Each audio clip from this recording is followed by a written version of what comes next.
আসসালামু আলাইকুম স্যার। ওয়ালাইকুম আসসালাম। এই তোমাদের না কালকে পরীক্ষা? হ্যাঁ, যাও যাও বাড়িতে গিয়ে ভালো করে পড়ালেখা করো, ভালো রেজাল্ট করতে হবে।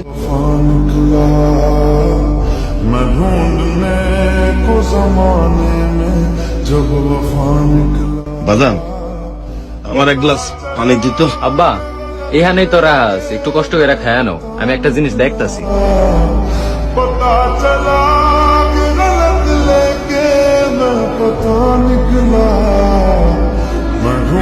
আব্বা, জামাগুলা দেখেন, আর সব বন্ধু বান্ধবরা এগুলাই কিনতে আছে। আমার টাকা দিয়েন, কালকে গিয়ে মার্কেট থেকে কিনে আনবো। বাজান রে, তোর বেতনের টাকা কম পাইছি, যা পাইছিলাম তোর চাচারে দিছি।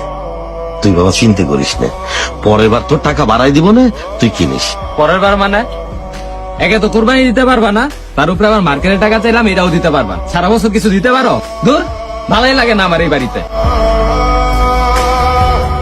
কি রে বাজান, তুই দেখি ভাত খাস নাই, কি হয়েছে? যা হ্যাঁ। জামা কেনার টাকা না দিলে আমি খামো না। আচ্ছা, সেটা আমি পরে দেখতেছি, আগে খায়া নিবি তো। দেখতাছি না, কিনা দিলে খামো, নয়তো খামো না। বাজান, তুই চিন্তা করিস না, ওই যে আমি মাটির ব্যাংকে কিছু টাকা জমাইছি, ওইটা ভাঙা কালকে তোরে আমি টাকা দিব না। তারপরেও বাজান তুই খায়া নে। সত্যি কইতাছ?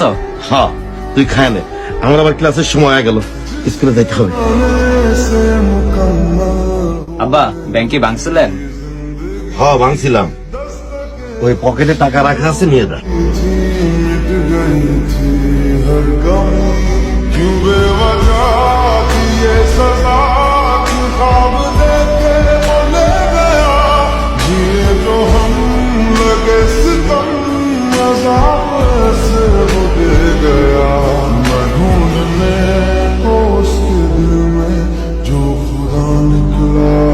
আব্বা,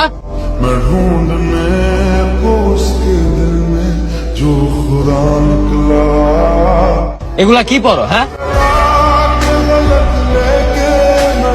ও বাজান, জুতা তো এখনো নতুনের মতোই আছে, আরো 4-5 মাস পরা যাবে না।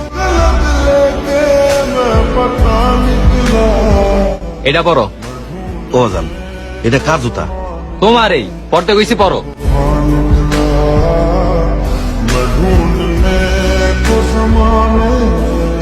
দেই, এটা পড়ো। এই তো, এখন লাগতাছে একদম মাস্টার। ও বাজান, তুই এইটা করতে গেলি কেন? তোর লেগে কিছু কিনস নাই? আমার কথা বাদ দাও তো, এইসব শার্ট কেউ পরে? কলমের কালির লেগে কি হইছে? ছিঁড়ে গেছে কলা। ও বাজান, তুই কি পাগল লাগিস? তোর জন্য না কিনা আমার জন্য তুই জামা জুতা কিনছস? আজকে যদি তোমার জুতা না পড়তাম, তাহলে আমি বুঝতাম না